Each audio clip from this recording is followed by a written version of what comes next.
What's going on, everybody? My name is Mr. Hart. It's been such a long bro. English, motherfucker!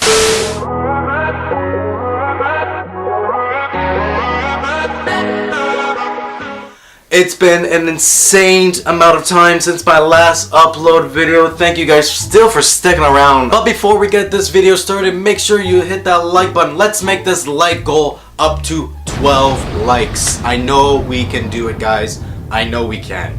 Let's please make that goal happen.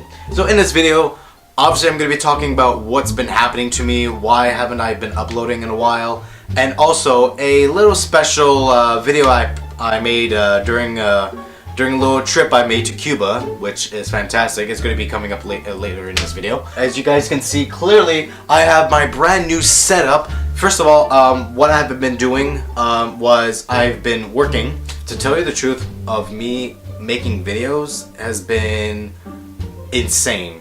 Like, you guys have no idea. I haven't even had a computer of doing videos. The only video I did was with my old buddy of mine that he helped with me. You guys know him. His name is Mac. He was the cameraman who helped me with the Robbie's video. He lent me his computer that we were editing the video. Do you speak it? And I fell in love with the software of iMovie. My other videos I've done off my phone. It was actually going pretty well than I expected, but the process was super slow. That's why I haven't really been uploading as much as I initially was going to. Again, process was super slow. So, but also I had school, I had work. There was not really time, as you guys can say. Without further ado,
Thank you guys so much for watching. Please make sure to hit that like button. Also hit that subscribe button, and I'll see you guys next time.